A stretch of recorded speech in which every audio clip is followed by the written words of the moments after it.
The Mediterranean Sea, a cradle of civilization, ancient empires rose and fell around its shores. One such power was Carthage, a maritime empire that rivaled Rome itself. Founded in the 9th century BC, Carthage grew into a bustling hub of trade. Its ships, laden with goods, sailed to distant lands. Carthage's success stemmed from its mastery of the seas. Its navigators, using the stars and the winds, charted new routes and unlocked the secrets of the ancient world. Among these intrepid explorers, one name stands out: Hanno, the Navigator. Hanno's voyages, shrouded in the mists of time, continue to fascinate historians and adventurers alike. His daring expedition down the West African coast in the 5th century BC expanded the known world. His journey, documented in a Periplus, a sailing journal, offers a tantalizing glimpse into the ambition and seafaring prowess of the Carthaginians. While details of Hanno's life remain scarce, his legacy as a pioneering explorer endures. Carthage's maritime culture was deeply ingrained in its people. From a young age, Carthaginian boys learned the art of shipbuilding and navigation. They grew up listening to tales of daring voyages and the riches that awaited those brave enough to seek them. This maritime heritage, passed down through generations, laid the foundation for Hanno's extraordinary expeditions. It was in this world of seafaring and exploration that Hanno, a man destined to make history, was born. The 5th century BC. Carthage stood at the zenith of its power. Its ships sailed from the Pillars of Hercules to the eastern Mediterranean. The Atlantic Ocean, shrouded in mystery, beckoned. Hanno the Navigator embarked on his epic voyage. The Carthaginian Senate commissioned Hanno to explore the West African coast. The objective was to explore, establish trading posts, and extend Carthage's dominion. A fleet of 60 ships carrying 30,000 men and women was assembled for this ambitious undertaking. These ships, built from the finest cedar wood, were marvels of ancient engineering. They were equipped with both sails and oars, enabling them to navigate the unpredictable waters of the Atlantic. The scale of the expedition, unprecedented in Carthaginian history, testified to the importance placed upon it. The day of departure arrived. The Carthaginian sun beat down on the harbour as Hanno, a figure of authority and determination, boarded his flagship. The air crackled with anticipation. The sailors, a mix of seasoned veterans and eager recruits, went about their final preparations. The fate of the expedition and the future of Carthage rested on their shoulders. With a final salute to the city, the order was given. Sails unfurled, oars dipped into the water, and Hanno's fleet set course for the unknown. The ships, driven by a favourable wind, sliced through the waves. The familiar coastline of North Africa receded into the distance. As days turned into weeks, the sailors entered uncharted waters. Hanno, ever the meticulous navigator, kept a detailed record of the journey in his Periplus. This document, a precious record of ancient exploration, would later become the primary source of information about Hanno's epic voyage. The expedition sailed past the Pillars of Hercules, the gateway to the Atlantic Ocean. They navigated the treacherous currents off the coast of Morocco. Hanno ordered the establishment of trading posts and colonies at strategic locations. These outposts, strategically placed along the African coast, served as vital links in Carthage's expanding trade network.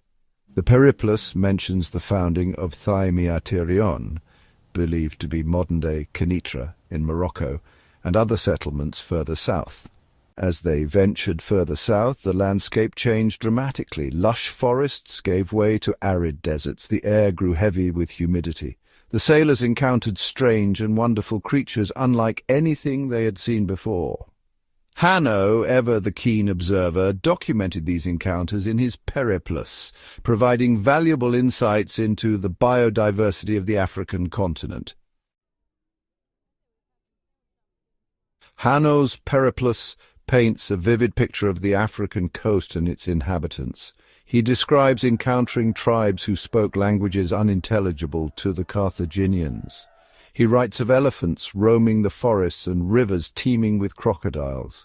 The sailors traded with local tribes, exchanging manufactured goods for exotic spices, gold dust, and ivory. These encounters, though sometimes fraught with tension, highlighted the diversity of human cultures and the vastness of the world beyond the Mediterranean.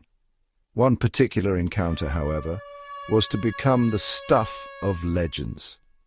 Hanno's Periplus describes a tribe of hairy, savage creatures that the Carthaginians called gorillae. These creatures, likely gorillas, were unlike anything the sailors had ever seen before. Their size, strength, and ferocity struck fear into the hearts of even the most hardened Carthaginian sailor. Hanno, intrigued by these strange creatures, ordered his men to capture several of them. The gorillas, however, proved to be formidable adversaries. They fought back with surprising ferocity, biting and scratching their would-be captors. Eventually, the Carthaginians managed to overpower and kill 3 of the gorillas. Their skins, brought back to Carthage as trophies, were displayed in the Temple of Tanit for centuries. The encounter with the gorillae has fascinated historians and anthropologists for centuries. Some scholars believe that Hanno's Periplus provides the first written account of gorillas.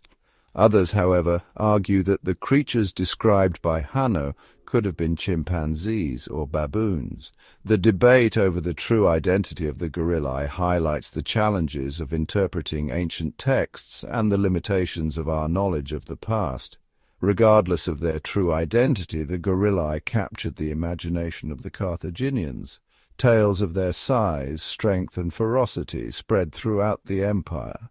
These tales, embellished with each retelling, became part of Carthaginian folklore, a testament to the power and mystery of the African continent. The encounter with the gorillae was just one of many extraordinary experiences on Hanno's epic voyage. As the expedition ventured further south, they encountered new wonders, new challenges, and new dangers. The African coast, with its diverse landscapes, peoples, and creatures, left an indelible mark on the Carthaginian sailors. Section 6. The Fires of Mount Cameroon. As the expedition sailed south along the African coast, they witnessed a truly awe-inspiring sight. A towering mountain, its peak shrouded in smoke and fire. Hanno, in his Periplus, describes the land as being on fire and the rivers as flowing with fire. This dramatic description has led some scholars to believe that Hanno's expedition witnessed the eruption of Mount Cameroon, an active volcano in present-day Cameroon. If this interpretation is correct, Hanno's Periplus provides the earliest known written account of an eruption of Mount Cameroon. This extraordinary observation, recorded centuries ago, offers valuable insights into the geological history of the African continent. It also highlights the spirit of exploration that drove Hanno and his crew to venture into the unknown. The sight of the fiery mountain, both terrifying and magnificent, must have left an indelible mark on the Carthaginian sailors. It served as a stark reminder of the power of nature and the fragility of human life. Yet it also fueled their sense of wonder and their determination to push the boundaries of the known world. Section 7. The Limits of Ambition. Despite their successes, the expedition faced mounting challenges. Provisions began to dwindle. The sailors, weary from the long voyage and the unforgiving climate, grew restless. Hanno, faced with the daunting prospect of dwindling supplies and a mutinous crew, made the difficult decision to turn back. The exact extent of Hanno's voyage remains a subject of debate among historians. Some believe that he reached the Gulf of Guinea based on his descriptions of the land and its inhabitants. Others, however, argue that he only reached the coast of Morocco, or perhaps as far south as Senegal. The Periplus, while a valuable historical document, is frustratingly vague in its geographical details, making it difficult to pinpoint the exact route and furthest point reached by the expedition. Despite the uncertainties surrounding its extent, Hanno's voyage was a remarkable feat of seamanship and exploration. It expanded the Carthaginians' knowledge of the African continent and established vital trade routes that would bring wealth and prosperity to the empire. Section 8. A Voyage Lost to Time. Hanno's Periplus, the only surviving account of his voyage, was inscribed on a tablet and displayed in the temple of Baal Hammon in Carthage. Sadly, this original Carthaginian inscription has been lost to history. The only reason we know about Hanno's epic journey is through a Greek translation of his Periplus dating back to the 3rd or 4th century BC. This Greek translation, while invaluable, is likely incomplete and may contain errors or embellishments added over time. The loss of the original Carthaginian inscription is a stark reminder of the fragility of history. Much of what we know about ancient Carthage comes from the writings of its enemies, the Greeks and Romans. These accounts, often biased and incomplete, paint a distorted picture of Carthaginian civilization. Despite the ravages of time and conquest, Hanno's legacy as a pioneering explorer endures.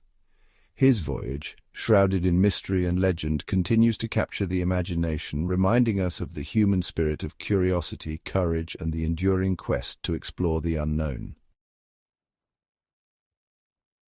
Section 9. Hanno's enduring legacy. Hanno's voyage had a profound impact on the ancient world.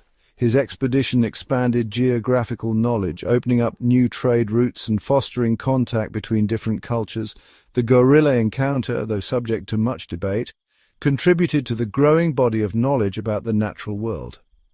Despite the loss of Carthaginian records, Hanno's legacy lived on through the Greek translation of his Periplus.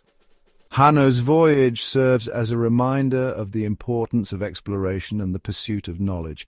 In a world often defined by boundaries and limitations, Hanno's story encourages us to look beyond the horizon, to embrace the unknown, and to never stop exploring.